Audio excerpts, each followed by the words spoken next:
Hey guys, welcome back to my channel Bhavani's ಕಿಚನ್ಗೆ ಸ್ವಾಗತ. ನಾನಿವತ್ತು ಪಕ್ಕಾ ನಾಟಿ ಸ್ಟೈಲ್ನಲ್ಲಿ ಮಟನ್ ಬೋಟಿ ಗೊಜ್ಜು ಮಾಡ್ತಾಯಿದ್ದೀನಿ. ತುಂಬಾ ರುಚಿಯಾಗಿರುತ್ತೆ. ಬನ್ನಿ ಮತ್ತು ತಡೆ ಏನಕ್ಕೆ ಮಾಡೋದು, ಅದನ್ನು ಹೇಗೆ ಮಾಡೋದು ಮತ್ತು ಏನೆಲ್ಲ ಇಂಗ್ರೀಡಿಯೆಂಟ್ಸ್ ಬೇಕು ಅಂತ ನೋಡೋಣ. ಮೊದಲಿಗೆ ಫುಲ್ ಬೋಟಿ 1 ತೊಗೊಂಡಿದ್ದೀವಿ.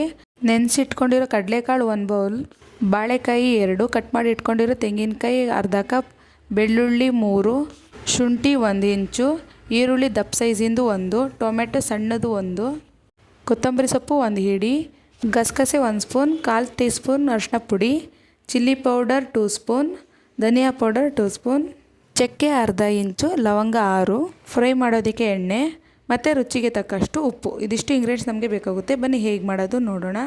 ಮೊದಲಿಗೆ ಜಾರ್ ತಗೊಂಡು ಅದಕ್ಕೆ ಕಟ್ ಮಾಡಿ ಇಟ್ಕೊಂಡಿರೋ ತೆಂಗಿನಕಾಯಿ, ನಾನೊಂದು ಚಿಕ್ಕ ಅರ್ಧ ಹೋಳು ತಗೊಂಡು ಅದನ್ನ ಕಟ್ ಮಾಡಿ ಇಟ್ಕೊಂಡಿದ್ದೆ ತೆಂಗಿನಕಾಯಿನ. ಜೊತೆಗೆ ಬೆಳ್ಳುಳ್ಳಿ ಹಾಕ್ಕೊತಾ ಇದ್ದೀನಿ ಮತ್ತು ಈರುಳ್ಳಿ ದಪ್ಪ ಸೈಜಿಂದು 1 ಈರುಳ್ಳಿ ಕಟ್ ಮಾಡಿ ಹಾಕ್ಕೊತಾ ಇದ್ದೀನಿ. ಟೊಮೆಟೊ, ನಾನು ಇದರಲ್ಲಿ ಹೈಬ್ರಿಡ್ ಟೊಮೆಟೊ ತೊಗೊಂಡಿದ್ದೀನಿ. ಚಿಕ್ಕ ಟೊಮೆಟೊ ಸಾಕು, ಇಲ್ಲಾಂದರೆ ಸ್ವಲ್ಪ ಜನ ಮಸಾಲೆ ಸಾಂಬಾರಿಗೆ ಟೊಮೆಟೊ ಹಾಕಲ್ಲ, ಬೇಕಿದ್ರೆ ಸ್ಕಿಪ್ ಮಾಡ್ಕೊಬೋದು.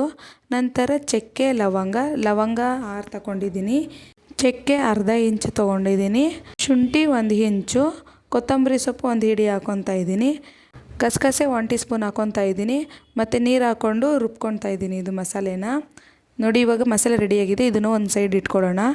ಮತ್ತೊಂದು ಕಡೆ ಸ್ಟವ್ ಹಚ್ಚಿ ಒಂದು ಕುಕ್ಕರ್ ಇಟ್ಟು ಅದು ಕಾದ ನಂತರ ಅದಕ್ಕೆ 2ರಿಂದ 3 ಸ್ಪೂನ್ ಎಣ್ಣೆ ಹಾಕ್ಕೊತಾ ಇದ್ದೀನಿ. ನಂತರ ಅದಕ್ಕೆ ಅರ್ಧ ಈರುಳ್ಳಿನ ಸ್ಲೈಸಾಗಿ ಕಟ್ ಮಾಡಿಟ್ಕೊಂಡು ಹಾಕ್ಕೊತಾ ಇದ್ದೀನಿ. ಹಾಕ್ಕೊಂಡು ಲೈಟಾಗಿ ಫ್ರೈ ಮಾಡ್ಕೊತಾ ಇದ್ದೀನಿ. ನಂತರ ಇದಕ್ಕೆ ಬೋಟಿನ ವಾಶ್ ಮಾಡಿ ಇಟ್ಕೊಂಡಿದ್ದೆ, ಅದನ್ನು ಹಾಕ್ಕೊಂಡು ಫ್ರೈ ಮಾಡ್ಕೊತಾ ಇದ್ದೀನಿ. ಈ ಬೋಟಿನ ನಾನು ಬಿಸಿನೀರಿಗೆ ಸ್ವಲ್ಪ ಅರಿಶಿನ ಹಾಕಿ 2 ಟೈಮ್ಸ್ ವಾಶ್ ಮಾಡ್ಕೊಂಡಿದ್ದೀನಿ. ಎಣ್ಣೆಯಲ್ಲಿ ಸ್ವಲ್ಪ ನೀಟಾಗಿ ಫ್ರೈ ಮಾಡ್ಕೊಬೇಕು. ಅದು ನೀರು ಬಿಡುತ್ತೆ, ಅಲ್ಲಿ ತನಕ ನೀಟಾಗಿ ಫ್ರೈ ಮಾಡ್ಕೊಬೇಕು. ನಂತರ ಅದಕ್ಕೆ 1/4 ಟೀ ಸ್ಪೂನಷ್ಟು ಅರಿಶಿನ ಹಾಕ್ಕೊಂಡು ಫ್ರೈ ಮಾಡ್ಕೊತಾ ಇದ್ದೀನಿ. ಜೊತೆಗೆ ಉಪ್ಪು ಹಾಕ್ಕೊಬೇಕು. ನಿಮ್ಗೆ ರುಚಿಗೆ ಎಷ್ಟು ಬೇಕೋ ಅದು ನೋಡ್ಕೊಂಡು ಉಪ್ಪು ಹಾಕ್ಕೊಳ್ಳಿ. ನಾನು ಇಲ್ಲಿ 2 ಉಪ್ಪು ಹಾಕ್ಕೊತಾ ಇದ್ದೀನಿ. ಹಾಕ್ಕೊಂಡು ಚೆನ್ನಾಗಿ ಫ್ರೈ ಮಾಡ್ಕೊಬೇಕು.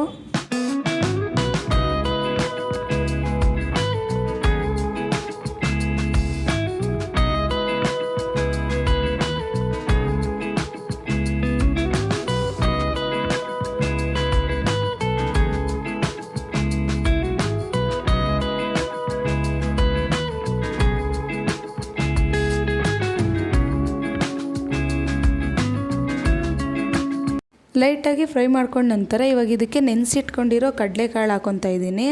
ನಿಮಗೆ ನೈಟ್ ಏನಾದ್ರು ನೆನೆಸಿಟ್ಕೊಂಡಿಲ್ಲ, ಸಡನ್ನಾಗಿ ತಂದಿದ್ದೀವಿ ಅಂದರೆ ಬಿಸಿನೀರಿಗೆ ಕಡಲೆಕಾಳು ಹಾಕಿ ನೆನೆಸಿಟ್ಕೊಳ್ಳಿ. ನೀವು ರೆಡಿ ಮಾಡ್ಕೊಳ್ಳೋ ಅಷ್ಟರಲ್ಲಿ ಚೆನ್ನಾಗಿ ನೆಂದಿರುತ್ತೆ.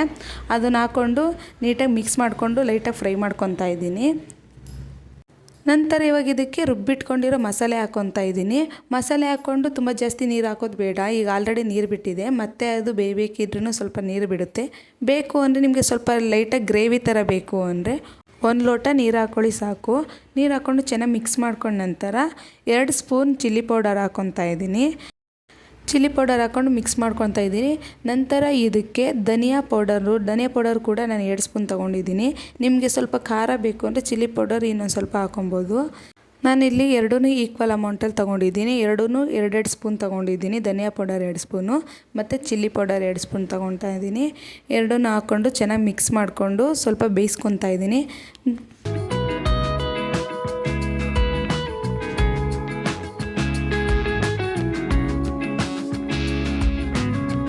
ಮತ್ತು ಇವಾಗ ಲಾಸ್ಟ್ನಲ್ಲಿ ಬಾಳೆಕಾಯಿ ಕಟ್ ಮಾಡಿ ಇಟ್ಕೊಂಡಿದ್ವಲ್ಲ ಅದನ್ನು ಹಾಕ್ಕೊತಾ ಇದ್ದೀನಿ.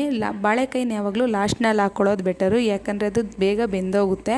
ಕುಕ್ಕರ್ ಮುಚ್ತೀವಿ ಇನ್ನೇನೋ ಅನ್ನೋ ಟೈಮಲ್ಲಿ ಬಾಳೆಕಾಯಿ ಹಾಕ್ಕೊಂಡು ಚೆನ್ನಾಗಿ ಮಿಕ್ಸ್ ಮಾಡಿಕೊಂಡು ನಂತರ ಕುಕ್ಕರ್ ಮುಚ್ಚಿ ನಾನು ಇದರಲ್ಲಿ 4ರಿಂದ 5 ವಿಸಲ್ ಕೂಗಿಸ್ಕೊಂಡಿದ್ದೀನಿ. ಒಂದೊಂದು ಬೋಟಿ ಬೇಗ ಬೇಯುತ್ತೆ, ಒಂದೊಂದು ಬೋಟಿ ಬೇಗ ಬೇಯಲ್ಲ. ನಾವು ತಗೊಂಡು ಬಂದಿದ್ದು ಬೋಟಿ ಈ ಕಡೆ ಬಲ್ತಿರೋ ಮರಿದು ಅಲ್ಲ, ಎಳೆ ಮರಿದು ಅಲ್ಲ, ಮೀಡಿಯಮ್ ಇತ್ತು. ಅದಕ್ಕೆ ಅದನ್ನು ನಾನು 4ರಿಂದ 5 ವಿಷಲ್ ಕೂಗಿಸ್ಕೊಂಡೆ. ಬನ್ನಿ ಇವಾಗ ಕುಕ್ಕರ್ ವಿಷಲ್ ಆಗಿದೆ, ಮುಚ್ಚಳ ತೆಗೆದು ನೋಡೋಣ. ನೋಡಿ ಎಷ್ಟು ಚೆನ್ನಾಗಿ ಕಾಣಿಸ್ತಾ ಇದೆ, ಎಷ್ಟು ಚೆನ್ನಾಗಿ ಬೆಂದಿದೆ ನೋಡಿ, ತುಂಬಾ ನೀಟಾಗಿ ಬಂದಿದೆ. ಪಕ್ಕಾ ನಾಟಿ ಸ್ಟೈಲ್ನಲ್ಲಿ ಬಿಸಿಯಾದ ಬೋಟಿ ಗೊಜ್ಜು ರೆಡಿಯಾಗಿದೆ. ರುಚಿನೂ ಕೂಡ ಅಷ್ಟೇ ಚೆನ್ನಾಗಿರುತ್ತೆ. ಮುದ್ದೆಗೆ ಮಾತ್ರ ಮಾಡಿಸಿದ ಕಾಂಬಿನೇಷನ್ನು. ನೀವು ಕೂಡ ನಿಮ್ಮ ಮನೆಯಲ್ಲಿ ಒಂದ್ಸಲ ಟ್ರೈ ಮಾಡಿ, ಹೇಗಿತ್ತು ಅಂತ ಕಮೆಂಟ್ ಮಾಡಿ. ಇಷ್ಟ ಆದರೆ ಲೈಕ್ ಮಾಡಿ, ಶೇರ್ ಮಾಡಿ ಆ್ಯಂಡ್ ಇನ್ನೂ ಹೆಚ್ಚಿನ ವೀಡಿಯೋಸ್ಗಾಗಿ ಸಬ್ಸ್ಕ್ರೈಬ್ ಮಾಡಿ. Thank you.